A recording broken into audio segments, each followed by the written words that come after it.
All right, good evening. This screencast will be a brief demonstration of how to play a Jeopardy-styled game that has been created for a blended learning environment for high school seniors participating in their senior capstone project. So the topic of this particular game centers on assessing students' understanding of problem-based research.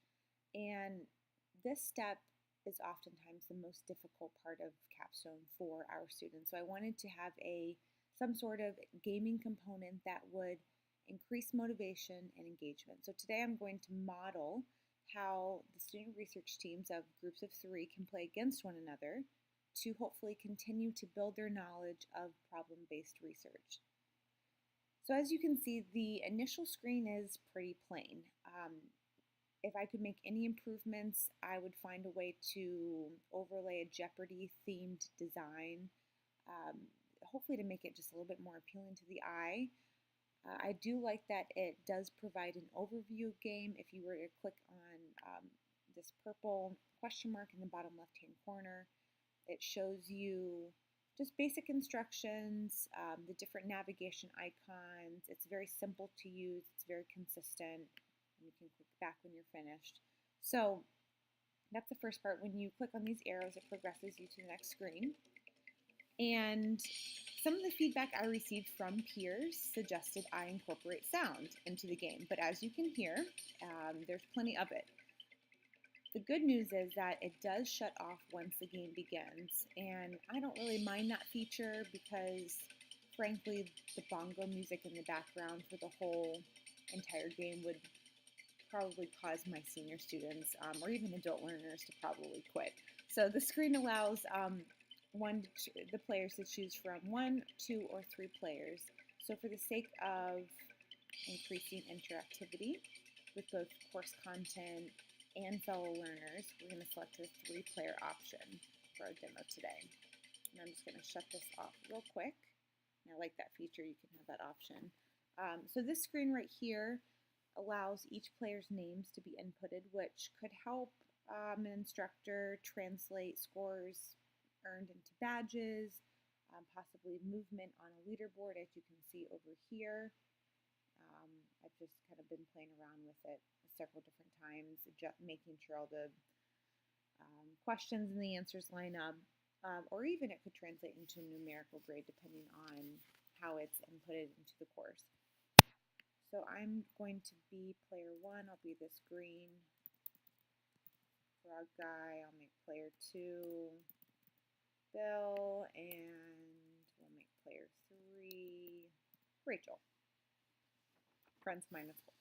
So once you've done this, you can see that there are buzz keys, and this is how the different players will buzz in. You can also directly click on these same icons that you see here once you're into the game. So we're going to go ahead and get into that. I'm going to take off the music for now. So again, it gives you just a reminder, one final reminder before you start to play the game of Jeopardy, that each different player has a different buzz key, and you can also play on mobile devices, which I've not tried out. So you can see here that there are 4 different categories focusing on the major steps of problem-based research. So these include the brainstorming portion, which is the pre-research process. In the first column, forming a question based on research, and we use a questioning process called stasis. The third column is all about finding scholarly sources, taking notes from scholarly sources, creating an annotated bibliography, and also creating a thesis. So a lot going on in that column. And then the final column is a bit more of an advanced round using stasis, but really it's just more practical application. So players may choose the category at random, and unlike the actual game show of Jeopardy, they don't have to keep answering a category correctly to choose. So that's one component that in the back of my mind I would need to figure out if this were to be placed into my online course, how that would work if players were in remote locations apart from each other. I'm not sure if the scoring package or once embedding it into the course that would allow for that, but you would definitely have to have some sort of shared screen and all be on at the same time to play the game, I would imagine. So that would be the only downside, I think, of this game. It's really probably more for a blended learning environment. So what I'm going to do is I'm going to quickly take you through the different categories to demonstrate both right and wrong answers and how a player may win the game. So we'll start here. And the first thing is you notice that nobody's buzzed in, so I'm going to buzz in first. And it starts a timer in the bottom left-hand corner, about 30 seconds, which is actually a really long time, I think, for Jeopardy. So if I were to make any improvements, I would have cut that down to maybe 15 seconds, just because this has already been taught. So evidence that the problem exists, the question would be this. And then you can see that there's sounds attached to that, which, you know, all these little things help keep players engaged and motivated. So we'll click next. And then we'll just keep going through this area of need. I will let Bill buzz in, and that would be this one here. And you can see that I'm the one controlling the mouse, so again, that would be a component that would need to be fixed. And I think you can also click on the person if they, yeah. And then personal involvement in the problem.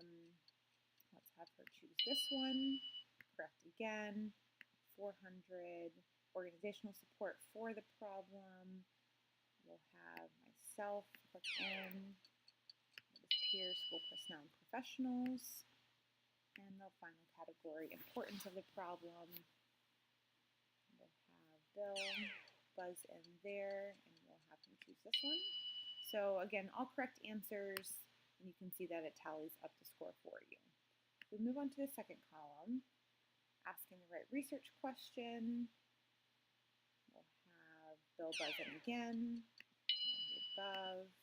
Let's see if I can do best focus alternative for this one. What are the ways women are discriminated against in the workplace? So here's an example of how, which I like about this particular Jeopardy format, is that it does help you move beyond the lower level questionings in Bloom's taxonomy. So this is a little bit higher application, a little bit of analysis, and they have to know the stasis levels, the 6 different levels, in order to apply this. So this would be a more focused research question. We'll have Rachel buzz in. We'll try this one. This probably should have been at a lower level now that I'm looking at it, just because it is a more level 1 in Bloom's taxonomy. So I'll buzz in for this one, and that is just a recall question. So that's something that I would need to definitely improve. Foundational question in the stasis framework.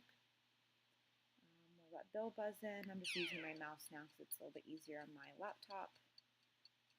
And this would be the very first level. Does a problem exist? Everyone's doing great. The questions, is it good, bad, moral, immoral, effective, or ineffective? Address this level of stasis. And that would be value question. Oh, buzz in. Okay, so that was a good example of if someone, whoever's controlling the mouse, just tries to click ahead of everyone else, it does give a fair chance, an opportunity for the different players to actually buzz in. So I'm going to buzz in and click value. All right, so for this final column, I'm going to show you what happens when players choose the wrong answer. So when taking notes from sources, it's important to record this information either on note cards or in a digital notebook. I will have Rachel buzz in and choose incorrect. So it gives you immediate feedback, which I like. And then it also highlights the answer, which is correct. I would prefer to almost lock that player out and give the final to one last kind of battle of what would be the right answer. So that would be another improvement that I would like to make if I could create my own game away from this template. And you could see that it did subtract the point value for you. All right, this question in the form of note-taking, expressing someone else's idea in your own words, maintaining the length of original text. We'll have Bill buzz in. To paraphrase, 300-point question, 3 parts of an annotated bib. I'll buzz in for this one. And then 400 characteristics of a good thesis. That would be Rachel, try to help her out here. All of the above. And then last but not least, the most important characteristics. So here's an example of higher level questioning. They have to evaluate based on a previous lesson about thesis writing, which is the most important. We know all the characteristics are there, but which one would be the most important? So we're going to give this one to Bill. I want someone to win the game. And then our final column is Stasis 2.0. So 100 level question is, are U.S. children obese? Represents this level of stasis. And that would be the existence question. So if we can help Rachel out a bit here. 200 level question. This level of stasis may be addressed at any point in the research process and is non-hierarchical. So they have to know something about stasis, but then it's a little bit of analysis and evaluation here as well, because that was not necessarily presented directly in an instructional lesson. So here, I'll do this one. It should be cause, yes. 300. What is junk food as an example of what level of stasis? Okay, so another application question, which would be appropriate for this number of points. We'll let Rachel, so I'll touch Rachel up here. That would be definition. 400, the next appropriate question after the cause question. Why are advertisers targeting children? So it's asking, not only do they know the next level of stasis, but can they apply and analyze based on the topic that's given. So this one, let's go ahead and give this to Bill. And that would be, let me just read through these real quick. What is moral? Should the government, is the government, okay, so what is, it should be an ethical question. There we go. And then the final question is the various uses of stasis include, and again, now that I'm looking back at it and playing the game for the final time, I would probably move this question closer to the beginning just because it's not necessarily representative of a 500-point level question. And that would be, I'm going to have myself buzz in. What is a close region tool? Okay, so it would be all of the above. Okay. So we tied. And if I wanted to rematch, I like this because it gives you either we can start over, replay, or we can rematch. And then it just takes you right back to the beginning. Now, the only thing is, over here on the leaderboard, I was hoping that the different names would pop up, but it seems like that it only is a leaderboard based on my user profile. So that would be something else that I would need to incorporate in the blended learning environment or on the complete online platform as well. And that's really it. That's just a very short demo of Jeopardy and how it could be utilized for problem-based research. And while it is more behaviorist in nature, it would ultimately support the goals of a social constructivist learning environment. Thank you.